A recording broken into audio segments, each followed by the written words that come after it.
नमस्कार पिंपरी चिंचवडकरांनो किंवा महाराष्ट्रातल्या तमाम पर्यावरण प्रेमींनो. आपण आपला तिसरा सेशन आता चालू करतो आणि तो म्हणजे अवैध वृक्षतोडी संदर्भातला आहे. जसं की माहिती हा फक्त पिंपरी चिंचवडचाच प्रश्न नाहीये. तर पिंपरी चिंचवडच्या आजूबाजूला किंवा संपूर्ण महाराष्ट्रामध्ये अवैध वृक्षतोडीचे अनेक प्रकार सुरू आहेत आणि हे कुठेही थांबत नाहीये. ह्याचा जर थोडासा अभ्यास केला तर एकंदरीत लक्षात येतं की लाकडांपासून मिळणारा जो पैसा आहे, हा पैसा ह्याच्यातलं मुख्य कारण आहे अवैध वृक्षतोडीसाठी.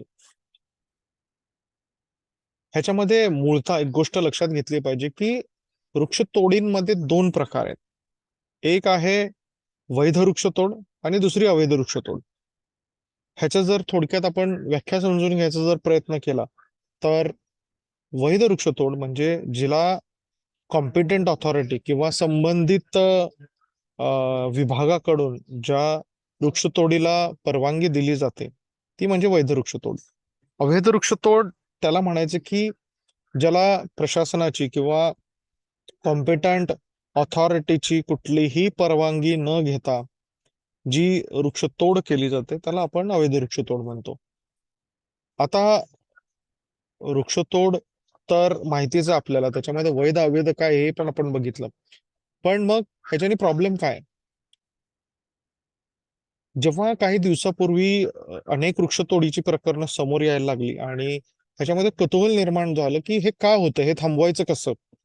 ह्याचे दुष्परिणाम जर सरळ बघितलं तर शहरातलं हरित आच्छादन हे कमी होतंय. ठीक आहे.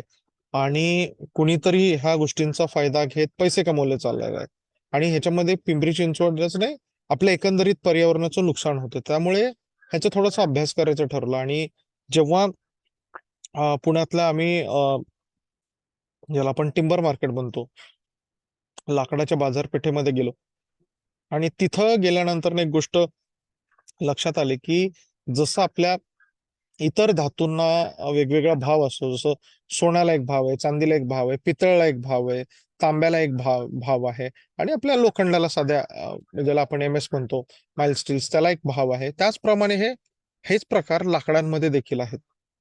बऱ्याच लाकडांची प्राइस म्हणजे आपण शक्यतो जळणाचा लाकूड बघितला तर एक 10 ते 15 रुपये पर केजीने मिळतो. पण चंदन असेल, रक्तचंदन असेल, नरक्यासारखे झाडं असतील किंवा आता मोहगणीचं आपल्याला सगळ्यांना माहिती आहे, टीकूड जे आपल्याला सगळे सागवान वापरलं जातं, ह्यांच्या प्राइसिंग आपल्याला माहिती आहेत. पण ह्याच्या व्यतिरिक्त इतर झाडांना एक छोटंसं उदाहरण घ्यायचं झालं तर आपण ज्या होमामध्ये समिधा वापरला जातो त्याचे काय भाव आहेत थोडंसं आपण बघितलं. पेपर इंडस्ट्रीला लागणारं लाकूड, फर्निचर इंडस्ट्रीला लागणारं लाकूड आहे, टिश्यू पेपर पासून अनेक ह्याला लागणारं लाकूड आहे. हे लाकूड कुठून तरी उपलब्ध झालं पाहिजे. ऑफिशियली किंवा वैधरित्या हे मिळवणं थोडंसं अवघड आहे. त्यामुळं हे अवैध वृक्षतोड होती आहे.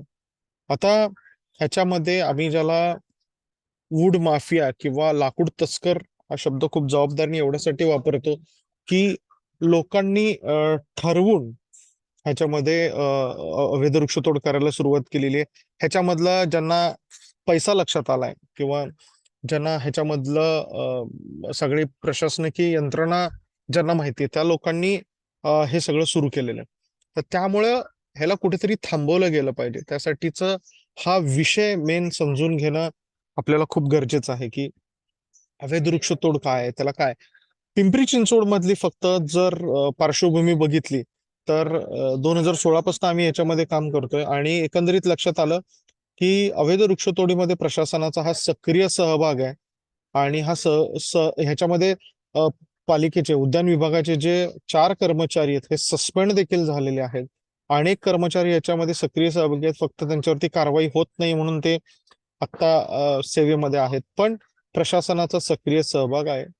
पिंपरी चिंचवडमध्ये जर गोष्ट केली तर जवळपास 5 ट्रक लाकूड हे पिंपरी चिंचवड शहरातनं काढलं जातं. इतर शहरांची आणि वन विभागाची इथली काय परिस्थिती येईल ही कल्पना न केलेली बरी. आता ह्याला थांबवायचं कसं, तर आपल्याकडे ह्याच्यासाठी एक वृक्ष कायदा आहे ज्याला आपण 1975चा वृक्ष कायदा किंवा वृक्ष अधिनियम म्हणतो, ज्याचं नाव आहे झाडांचं जतन आणि संवर्धन, संरक्षण आणि जतन कायदा. आता ह्याच्यामध्ये जी बेसिक गोष्ट दिलेली आहे की ह्या वृक्ष कायद्यामध्ये कोणत्याही प्रकारची अवैध वृक्षतोड असेल तर त्याला कायद्याची प्रोव्हिजन पण दिलेली आहे. आता बेसिकली आपल्याला लक्षात घेतलं पाहिजे की वृक्ष कायद्यामध्ये वृक्षतोड कशाला म्हणलेली आहे. तर बेसिकली एखादी कृती जी झाडास हानी पोहोचेल ही प्रत्येक कृती ही वृक्षतोड समजली गेलेली आहे. जसं की मगाशी सांगितलं की वैध आणि अवैध अशा दोन वृक्षतोडी आहेत. आणि बेसिकली ह्याच्यामध्ये अवैध वृक्षतोडीसाठी आपल्याकडे वृक्ष कायदा आहे आणि त्या वृक्ष कायद्यामध्ये स्पष्ट दिलेलं आहे की एखादी कृती, मग आता जर सध्याची परिस्थिती बघितली तर झाडावर लाइटिंग लावणे, झाडावरती खिळे लावून ऍडव्हर्टाईज करणे किंवा झाडांचा इतर कुठल्याही गोष्टींसाठी वापर करणे आणि झाडाच्या हेल्थला किंवा आरोग्यास धोका होईल अशी एखादी कृती असेल तर ही वृक्षतोडीमध्ये येते. ठीक आहे. मग ह्याच्यामध्ये कायद्यामध्ये तरतूद काय आहे. तर त्याच्यामध्ये जर तुम्ही वृक्षतोडी करताना किंवा अवैध वृक्षतोडी करताना जर सापडलात तर त्याच्यामध्ये दंडाची आणि शिक्षेची, शिक्षा म्हणजे तुरुंगवासाची, ही दोन्हीची प्रोव्हिजन दिलेली आहे. ती किती आहे तर 1,000 ते 5,000 आणि 1 आठवडा ते 1 वर्ष अशी त्याच्यामध्ये दंडाची प्रोव्हिजन आहे. मग आता ही वृक्षतोड वैध आहे का अवैध आहे किंवा वृक्ष कायदा ह्याच्याबद्दल काय सांगतो.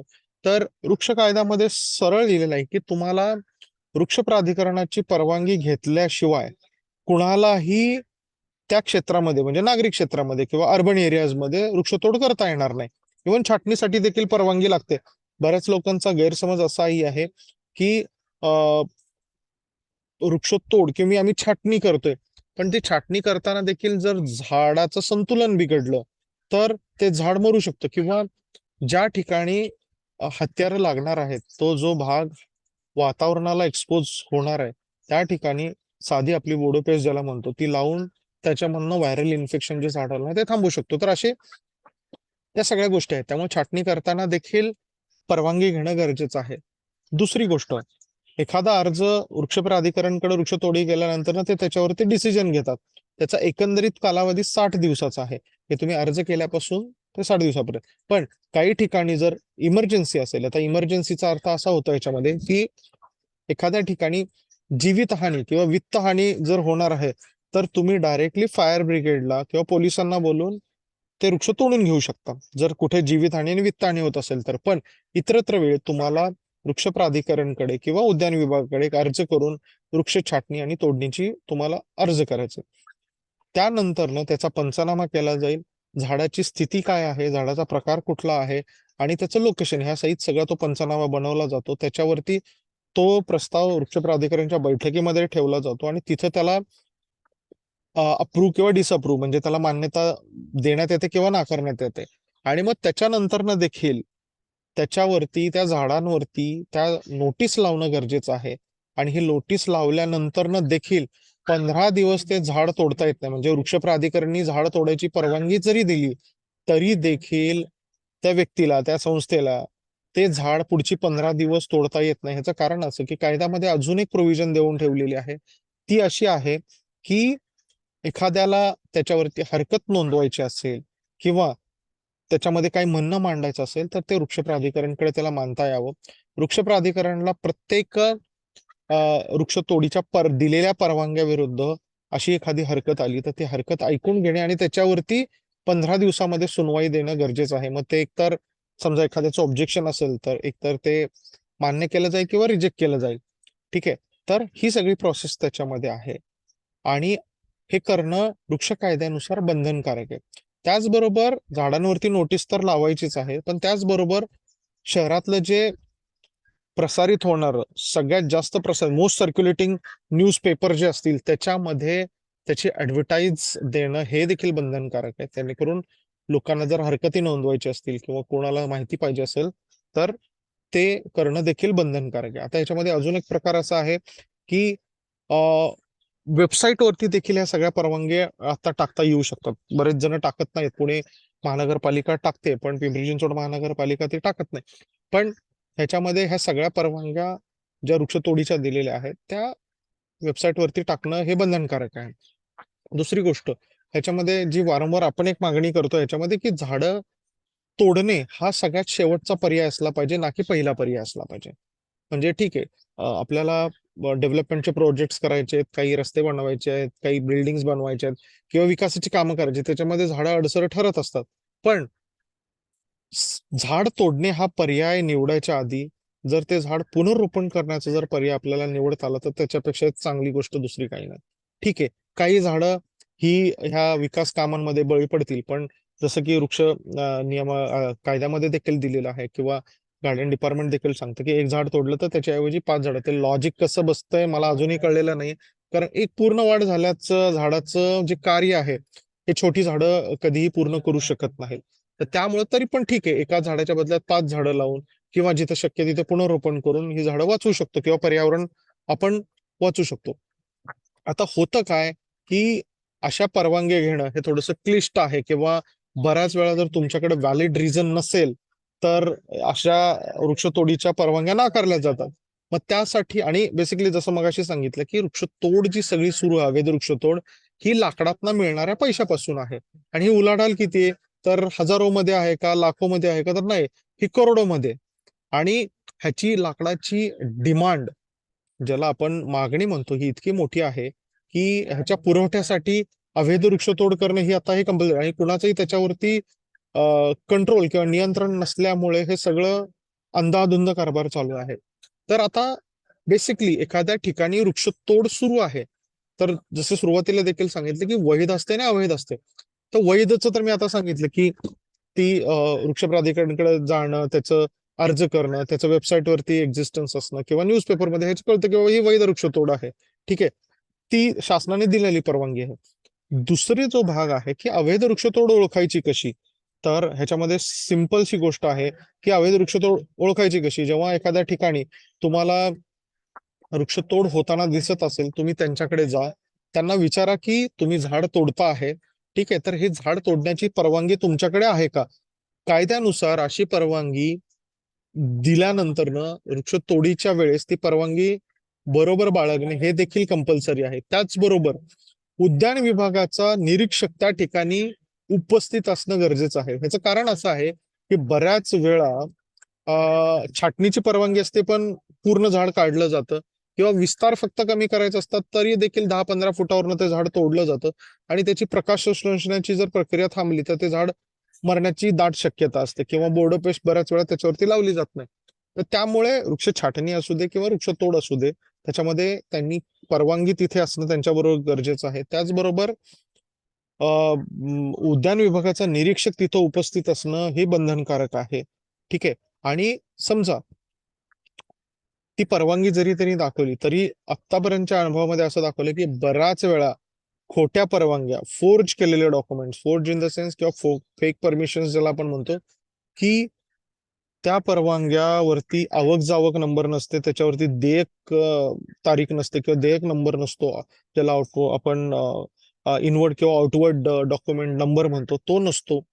आणि त्याच्यामध्ये वृक्ष प्राधिकरणच्या मिटिंगचा उल्लेख असणं गरजेचं आहे. त्याच्यामध्ये देखील बऱ्याचशा नियम आणि अटी दिलेल्या आहेत.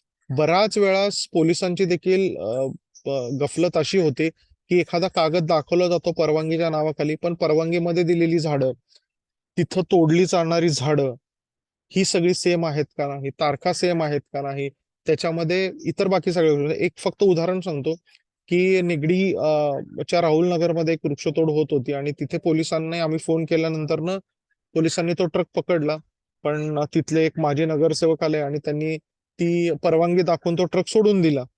पोलिसांना आमचा तोच प्रश्न होता की तुम्ही त्या परवानगीमध्ये काय बघितलं की जेणेकरून ट्रक सोडून, त्यामुळे त्यांच्याकडे परवानगी होती पण त्या परवानगीमध्ये ना आवक जावक क्रमांक होता, ना देयक दिनांक होती, ना काही होतं.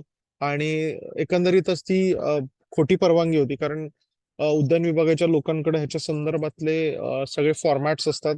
त्यामुळे एखादी परवानगी कागदोपत्री ऑफलाईन दाखवणं खूप सोपं असतं. पण तुम्ही एक सजग नागरिक किंवा एक पर्यावरण प्रेमी म्हणून काय करू शकता की ह्यातले बारकावे तपासा पहिल्यांदा, परवानगी जरी असली. ठीक आहे, झाडावरती नोटीस लावलेली आहे का हे बघा, पेपरमध्ये ऍडव्हर्टाइजमेंट दिली होती का त्यांना विचारा उद्यान विभागाच्या निरीक्षकांना.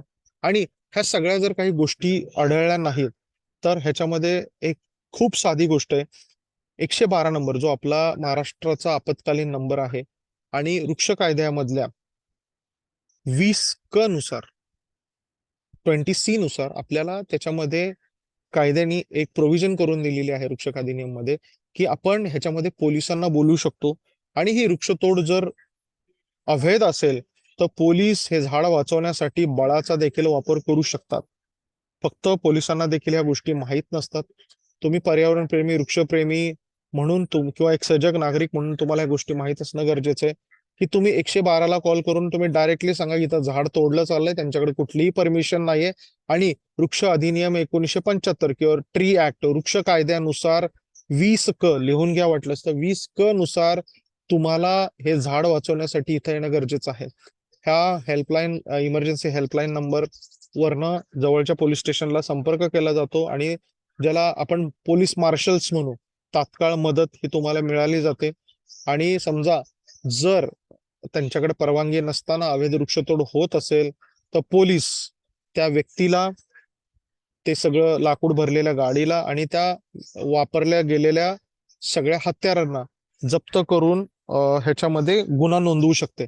तर आता गुन्हा कशात नोंदवला झाला तर 21(1) मध्ये हा गुन्हा नोंदवला जातो. त्याच्यामध्ये वृक्ष कायदा 1975, वृक्ष अधिनियम 1975 मधलं 21, त्याच्यामध्ये अपराध आणि शिक्षा हा एक सेक्शन आहे. ठीक आहे, 21 नंबरला. आणि त्याच्यामध्ये पहिल्याच सबसेक्शन्स मध्ये किंवा उप अनुच्छेदामध्ये त्याच्यामध्ये माहिती दिलेली आहे की ह्याच्यामध्ये गुन्हा दाखल होऊ शकतो. 1 आठवडा ते 1 वर्षाच्या तुरुंगवासाची त्याच्यामध्ये शिक्षा आहे आणि प्लस 1,000 ते ह्याच्यामध्ये शिक्षेचे प्रोव्हिजन आहे. तर त्यामुळं ह्याच्यामध्ये हे नियम तुम्हाला माहित असणं गरजेचे आहेत.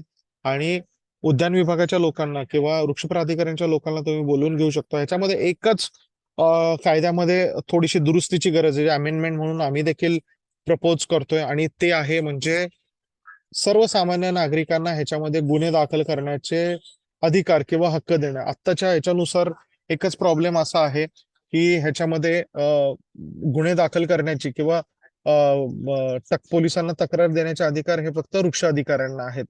आणि त्यामुळं होतं काय की बऱ्याच वेळा ही लोक उपलब्ध असतात नसतात किंवा इतर सगळ्या प्रेशरमुळे त्याच्यामध्ये गुन्हे दाखल केले जात नाहीत. हा आमचा आतापर्यंतचा अनुभव आहे. आणि त्यामुळे ही बेसिक माहिती असणं गरजेचं आहे. आणि अवैध वृक्षतोड का सुरू आहे हे देखील आपण थोडस समजावून घेतलं.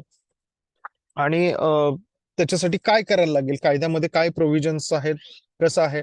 महाराष्ट्रामध्ये जर एकंदरीत विचार केला तर जे फॉरेस्ट डिपार्टमेंटच्या रिपोर्टनुसार देखील जरी बघितलं तरी देखील आपलं जे फॉरेस्ट ग्रीन कव्हर हे 16% आलेलं आहे. 16 ते 18% आसपास आहे. अर्बन जे ग्रीन कव्हर आहे हे 4% आसपास आलेलं आहे. आणि ही खूप चिंतेची गोष्ट आहे. आत्ताचा जो एअर क्वालिटी इंडेक्स आहे तो खराब होण्यापाठीमागे देखील शहरामधलं हरित आच्छादन जे कमी होते ती आहे. शहरांमध्ये जे ग्राउंड वॉटर रिचार्ज ते देखील, म्हणजे एकंदरीत झाडाचं जर आपण कार्य समजून घेतलं तर सगळं हॅम्पर होत आहे. ग्राउंड वॉटर रिचार्ज असू दे, सॉइल इरोजन ज्याला आपण जमिनीची धूप होते म्हणून, हे सगळं चे प्रकार असू दे. म्हणजे धूळ एवढी रस्त्यावर का दिसते, कारण सॉइल इरोजन सुरू झालंय. सगळं माती वाहून निघाली आणि ती रस्त्यावरती येते, गाड्यांच्या ह्याच्यातनं ती सगळी हवेत उडते. आणि त्याच्यामुळे एअर क्वालिटी इंडेक्स खराब होत आहे. एअर क्वालिटी इंडेक्स मध्ये जे 2 महत्वाचे पॅरामीटर्स ते म्हणजे धूळकण. हे धूळकण जर झाडं नसतील तर हे झाडं, म्हणजे आता देखील इथं तुम्ही जर माझ्या पाठीमागे जी झाड आहेत ह्याच्यावर जर बघितली ही धूळ सगळी बसलेली आहे.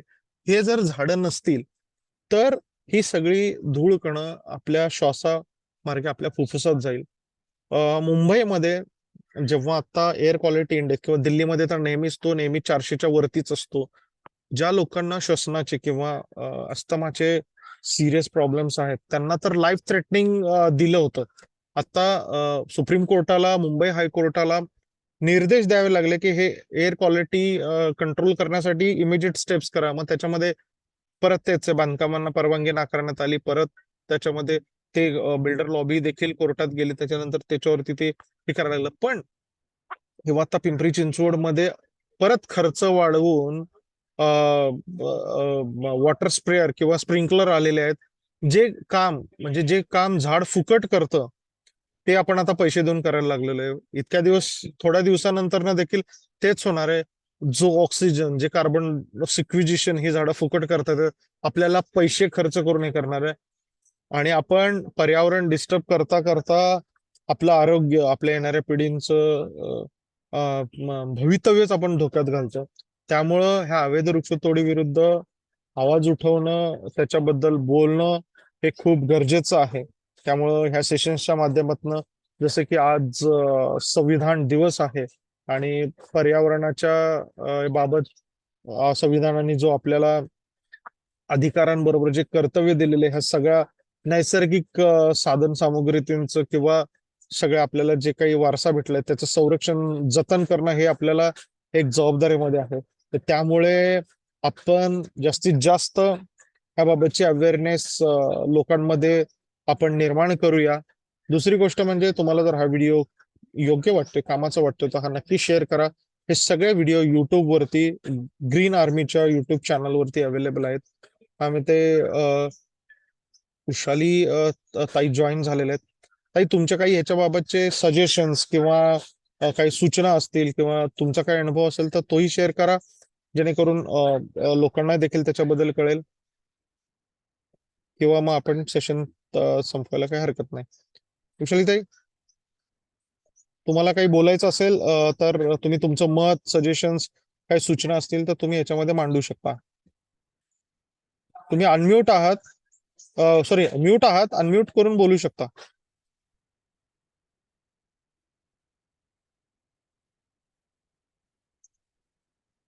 माझा आवाज येतोय का? ते आवाज येत असावं. ठीक आहे, काही हरकत नाही. आपण हा अवैध वृक्षतोडीचा हा सेशन आपण, हॅलो सर. Hello sir. हा बोला. सर धन्यवाद. खूप छान विषय तुम्ही घेतला. हो खूपच चांगला विषय. मला आहे प्रश्न बरेच, परंतु मी आता थोडा यांनी विचारते तुम्हाला. मी तुमचं ग्रीन नक्की. आर्मीचं हा हो, ते ग्रीन पाहून तुम्हाला आर्मीचं प्रश्न युट्यूब चॅनल विचारते. आहे किंवा तुम्हाला हो जो हो मेसेज मिळाला असेल ह्या लिंकचा, त्याच्यामध्ये माझा व्हॉट्सअप हो नंबर पण हो आहे. परत सांगतो, हो nine oh double oh eight one double eight double zero two nine. ते कधीही. आहे. मला तो मेसेज उशिरा मिळाला ऍक्च्युली जरा, नाही नाही नाही, काही आणि मी ते हरकत उशिरा नाही. पाहायला सुरुवात केली. काही हा हरकत हा हा नाही. तुम्हाला जे काही डाऊट्स असतील किंवा तुम्हाला काही सूचना द्यायच्या असतील, कारण आपण ह्या आजच्या सेशनचा सगळा डेटा आपण प्रशासनाला देखील कळवणार आहोत. ठीक आहे, चालेल, अगदी काही अगदी. हरकत नाही. खूप आपण खूप आजच्या सुंदर उपक्रम सर. धन्यवाद. धन्यवाद अगदी धन्यवाद. सुंदर चालेल उपक्रम. चालेल. ओके, थँक्यू, धन्यवाद. Okay thank you.